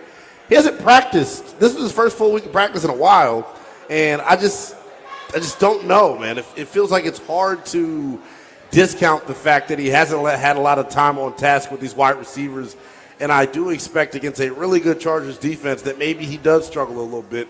The key for me, though, is going to be Cliff Kingsbury. I think Jaden's performance and how well he fares today is going to depend a lot on if Cliff Kingsbury calls a good game or not. And last week against Atlanta, I don't think he called a good football game. I know you scored 27 points, but you couldn't possess the football. You were 1 of 8 on third down. They have to get back to who they are offensively and staying ahead of the sticks, taking your selective shots down the field. If the game plan is called that way, then maybe he will have some success. But I just don't know, man. I know it's a terrible answer, but like, what does it constitute as being a good game for Cliff today? Is there a number thing? Is it a feel thing? Because in my mind, I would love Ja'Cory Krosky-Merritt to get anywhere from 10 plus carries. We haven't really seen that yet this year. He's been the best running back. His vision, I mean, we talk about this all the time. His vision, his agility, his way that he attacks the hole, his patience when attacking the hole in ways that the previous running back one never really did. Like, is it a number thing in terms of how many times they're running the football, or is it more feel? I think has everything to do with staying ahead of the sticks. And if that's by running the football, great. If that's by way of the quick passing game, great. Just keep this offense on schedule. And I know he can't help if someone jumps off sides. He can't help if someone holds. But, like, I think even dating back to last year, Denton, like, that's the most important thing for Washington offensively. Stand ahead of the sticks so you do not let this Chargers pass rush be able to pin their ears back. I think this is the game where Bill does get over 10 carries. I hope so. I think Cliff is finally going to realize it. Because I don't know that – not that he would ever come up and lie to us, but I don't know that he trusts the wide receivers a ton right now. And to be fair, they haven't really given you a reason to trust them at this point because you don't have a lot of guys that have had real NFL experience. I mean, I was looking, just because I'm a numbers guy, the number for Jalen Lane in terms of receiving yards is 19 today. The number for Luke McCaffrey is 20. Wow. Like, they don't have high expectations for these receiver groups in Vegas, and I don't know that Cliff's expectations are any higher for them. Obviously, you get to work with them a little bit more. You see them in practice significantly more, but they haven't done anything to show you that they can make explosive plays. I hope that changes today, but your running game has been able to maybe not have a ton of big explosives, although certainly more now than in previous years, but they're really good at getting 6. They're really good at picking up, a 5 when you need 4. They've done a really good job winning at the point of attack at the line of scrimmage. Yeah, they have. And I said it earlier in the show, Cliff's got to determine how important establishing the line of scrimmage is to him. He's got to determine how important it is for them to run the football because I think last week against Atlanta, it was something like 7 yards a pop. And you just didn't see the volume of carries to match the success that they were having on the ground. But I've kind of opened my mind up to this because that's why I kind of hedged a moment ago. As important as it is to run the football, Denton, I think it's just as important to stay ahead of the sticks. So if you're getting stuffed on the interior by this rushing attack, or excuse me, by this defense of the Chargers, then maybe the quick passing game is how you do it. I know this. Do not call another game like you called Thursday night against the Packers. No. That will get me to rip my hair out. When you say quick passing game, are you referring specifically to screens, and then do you trust the other guys to be able to block those? Because that's my big issue when it comes to those. I love some of the talent out there in terms of like a Jalen Lane in open space, a Deebo Samuel in open space, but we have also seen Luke not be the greatest blocker in the world on those. Chris Moore not be the greatest blocker in the world on those. I think Ben Sinnott blocked his ass off last week against Atlanta, so maybe you utilize him in that scenario. But I don't know that they have a lot of guys that can block on the outside against a defense in Los Angeles that, if nothing else, they are a Harbaugh defense. Yeah. I know when you think of Harbaugh as an offensive guy, but it's a mentality thing with Jim Harbaugh. They love to hit on the defensive side, so that does worry me a little bit in terms of that quick passing game. Yeah, I think someone's going to have to break a tackle or two, man. Or six. I think last year I thought De'Ami Brown and Olamide Zaccheaus were really, really good in that area in terms of the first man not bringing him down. Debo is the only dude in the receiving corps today that I feel comfortable with saying that. I know Bill, when you get him the ball in space, first guy's not going to bring him down. But in order to be able to stay with the quick game, you can't just get 3 yards with it, right? Last week, I think it was 4.8 yards of completion for Marcus Mariota. It's just not good enough from an NFL passing attack. And we keep talking about Bill and Bill's ability to hit home runs. I think he's going to need to rip one, or someone's going to need to break off. If they want home runs, they better give him some damn at-bats. Yeah. you can't hit a home run from the dugout. I'm not the biggest baseball guy. I know that much, right? If you're going to get a home run, you better get some damn at-bats. When we get back, the Rooster coming out to join us. Chris Russell will be with us. We'll get his thoughts on the game. He's the Willingham. I'm Denton Day. 30 minutes from kickoff in Los Angeles between the Commanders and Chargers.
It's the Burgundy Gold pregame show. Denton, Lynnell, Willingham. We are live from Honor Brewing in Sterling. Come hang out with us. They got game day specials on food and drinks. They got a Halloween menu as well. We're about 25 minutes away from kickoff with Washington and Los Angeles. They're out there in Los Angeles. It's a homecoming for QB1. Jaden Daniels playing for the first time in nearly a month, Lynnell. High expectations for him, and they need the help.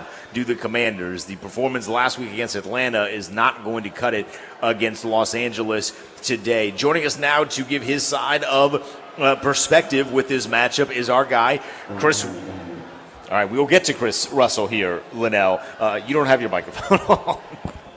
How are you feeling about as we get closer and closer to this matchup? Terrible. What confidence? How you really feel? Honestly, I have very little confidence that the defense is just all of a sudden going to turn things around. I hope that Javon Kinlaw and Deron Payne choose to be game wreckers this afternoon, because if they don't, the Chargers are going to score a lot. Point blank.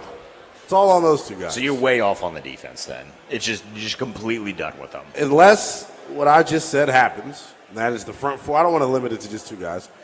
The front four for Washington: Deron Payne, Kinlaw, Dorrance, Preston Smith making his debut, Jacob Martin, Eddie Goldman, Jazon Newton. Like, they have to take over up front. If they don't, it's going to be a really long game.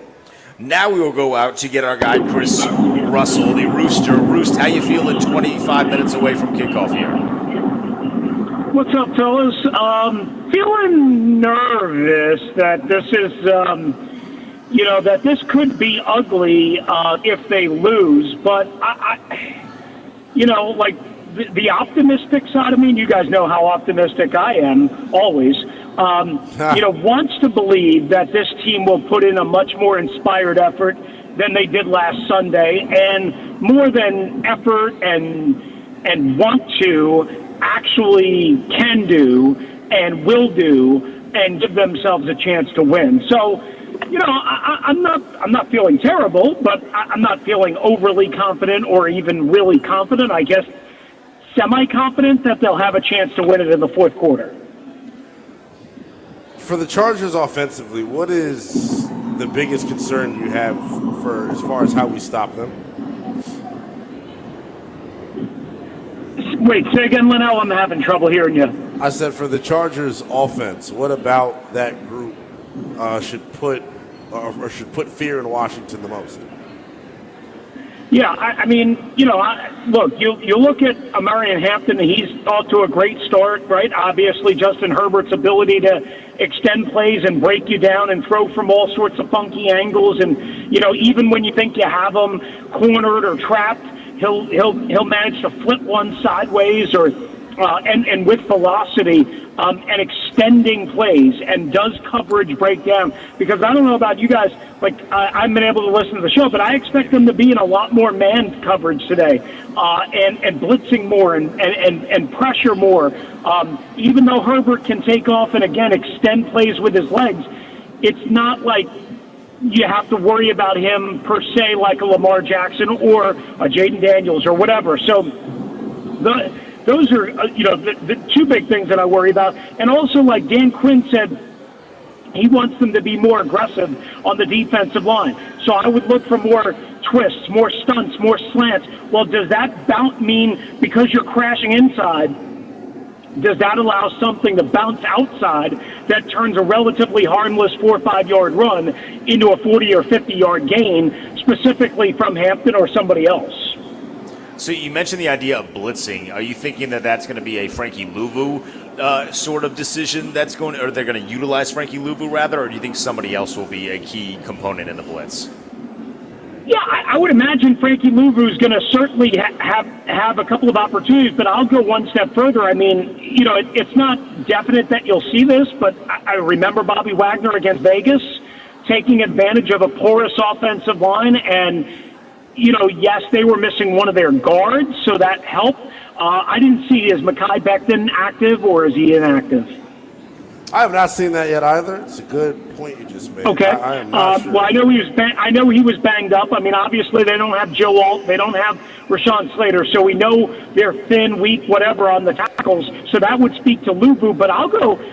The thing that I tweeted about earlier, I don't know how you guys feel about this, is I'd rather go down, if I'm going to go down in this game, be more aggressive than less aggressive.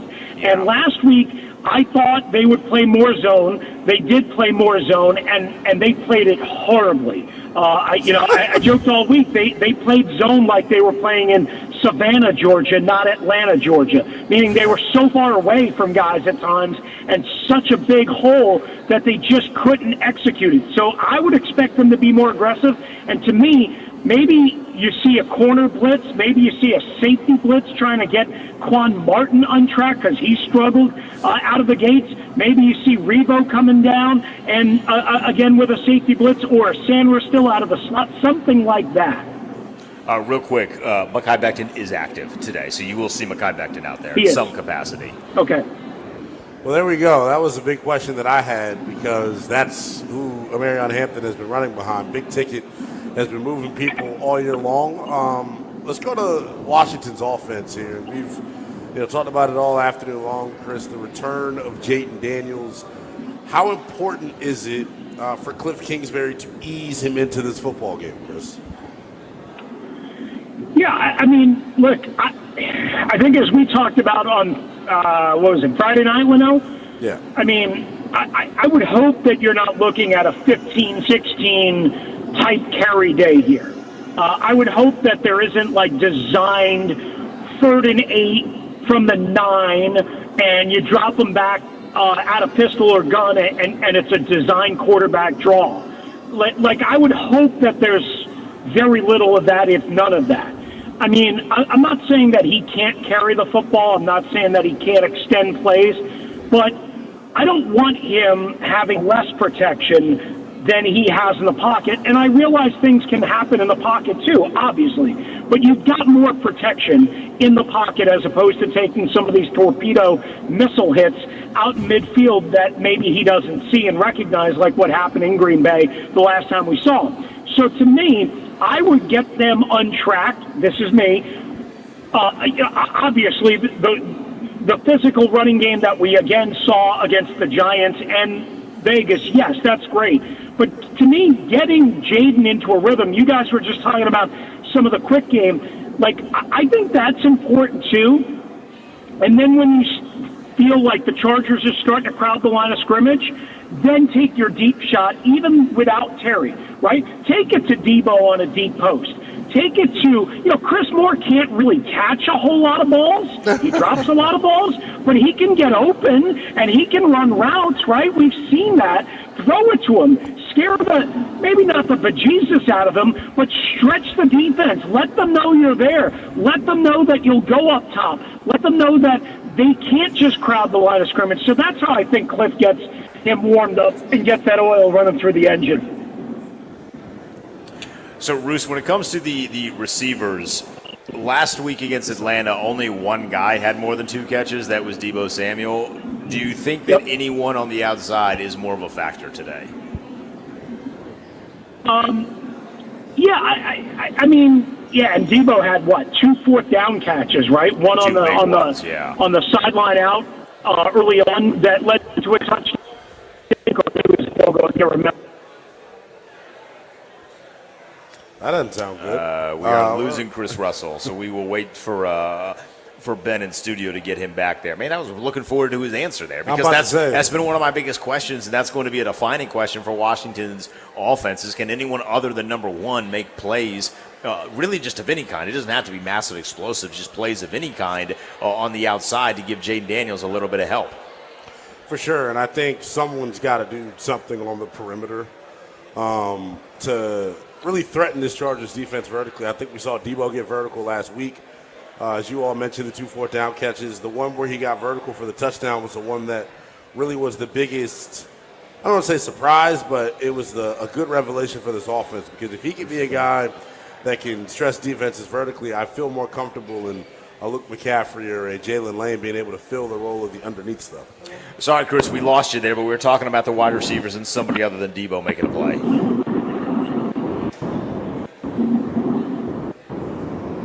Roost, you there?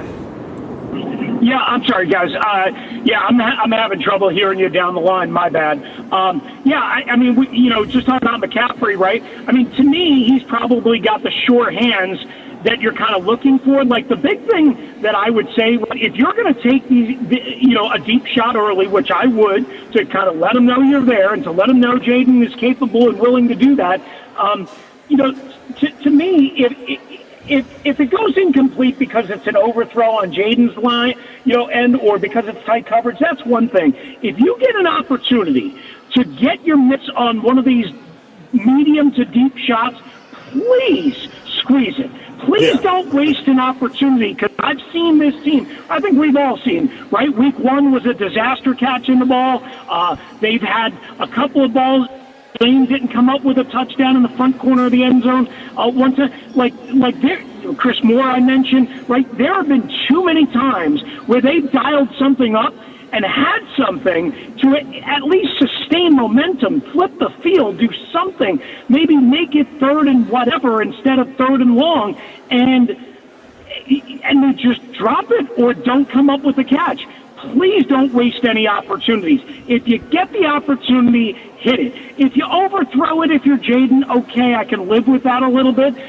Sure, you'd like him to pull the string, but I can live with a little bit of that. If it's underthrown, if it's super-duper tight coverage, okay, that's football. But don't blow any easy-to-make opportunities. I think that's going to be a thing for me today that I hope I'm not frustrated in 3+ hours with, in addition to being better on 3rd down. For sure, you mentioned it. They were 1 for 8 on 3rd down last weekend. Big part of that is you didn't have the success on the early downs because Cliff decided he didn't want to run the football. Back to the defense, Chris. It's all about the defense, right? Your confidence level that this front 4 can take over for the 3rd time in 5 weeks. I mean, it's more. I'm more confident than I probably should be, just because, again, Alt and Rashawn Slater, and Slater's been gone since obviously midway through training camp, but because those guys aren't there, and because I feel like they had kind of a porous week last week, and Quinn mentioned what Quinn mentioned, I think it was on Monday, about being disappointed in the plan of attack on Monday. So I think they'll be in a more advantageous situation. I think they'll be in a more winnable situation than what we saw Sunday, and certainly what we saw against Green Bay. I mean, for God's sakes, what are we doing if it doesn't happen, right? They've invested in this defensive line. I know your guy JJB is out, and that sucks. I feel bad for him. But, I mean, what are we doing? Is this the book of Deron Payne, that he's going to have one good game and then be invisible and hard to find? Well, that's kind of been his career outside of 1 year, right? Kinlaw, right? He's been good so far, but I need him to be great today. I need him to eat people and eat space and collapse the pocket and flush or corral or pin Justin Herbert. And obviously Dorrance Armstrong is doing Dorrance Armstrong things. How about this? Von Miller, right? He bursts into the backfield on a little toss to the right or whatever it was last week on Tyler Algier, and he misses the tackle. They need more pass rush, obviously, out of Vaughn, but they also need more plays beyond the line of scrimmage from all of these guys. And I know they had a few last week in Atlanta, but they need more of an impact in terms of controlling the game like they did against Vegas and New York. And I guess I shouldn't be as confident because you just never know what to expect, but I am semi-confident in the group. All right, Roost, we'll get you out of here on this. Are you celebrating on Monday? Is it a victory Monday or a misery Monday tomorrow? Well, you guys know me. I got to give you the truth. I got it as a misery Monday. I think I'm going to go, I think I did on the show 21-17 Chargers. Like I said, I think they'll have a chance in the fourth quarter, and they just come up short somehow, whether that's a turnover or not making a play on defense or some, not being able to get off the field on 3rd down like what happened last week in Atlanta on that final drive. Something, hopefully it's not a missed field goal or turnover or whatever, but I think they'll lose a close one. But I think you'll feel better about the defense after today. I don't know if you'll feel better about the offense because I think it'll take Jaden some time to kind of settle down and get it back into the flow of things. Bruce, we appreciate the time as always. Respectfully, I hope you're wrong. It'll make my life a little bit easier. But disrespectfully, I hope you're your usual inaccurate self. Thank you. Thank you, Bruce, boys. I appreciate it. Sorry about the phone problems. All good. That is Chris Russell. You can hear him Monday through Friday, 1 to 4 p.m. Eastern Time on the Team 980. When we get back, Lynnell, we will give our official predictions. We're under 10 minutes away from kickoff with Washington and Los Angeles. Don't go anywhere. Burgundy and Gold pregame wraps up next.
It's the Burgundy and Gold pregame show.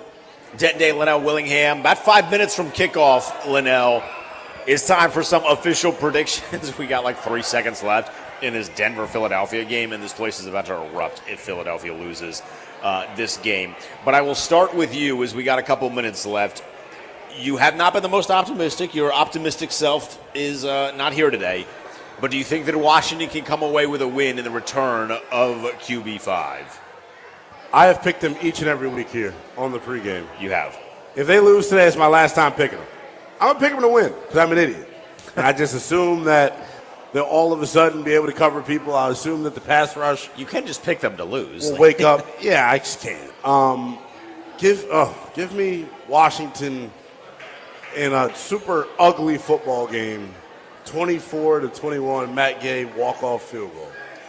I think that would Matt Gay walk-off field goal. He's been really good as of late. I don't know, he's hit a lot of field goals in a row here. I am more optimistic than you are, which is very abnormal for our show dynamic. I am usually a little bit more of the pessimist, but I am more optimistic. Philadelphia just tried a Hail Mary and missed it. Sucks to suck. I'm going to take Washington to win, but I'm going to take them to win pretty comfortably. I think it's going to be 27-21. I think Jayden Daniels is going to be like the Jayden Daniels that we were hoping he was going to be at the start of the season, where he's dynamic, he throws well into the tight windows, he makes the correct decisions with the football from the jump. I think he's going to come out playing angry. The beast is finally out of his cage. He wanted to play the last 2 weeks. He did not play the last 2 weeks. He was not happy about that. He made that very, very clear that he was not happy about that. I think Jayden Daniels is going to be excellent today. And I think when Jayden Daniels is excellent, Washington as a team is excellent. So I'm picking Washington to win 27-21, and Jayden is going to be by far the player of the game. It's just somebody has to get after Justin Herbert. They got to find ways to get pressure on Justin Herbert. You read the numbers. He's a completely different quarterback when there's pressure on him versus when there isn't.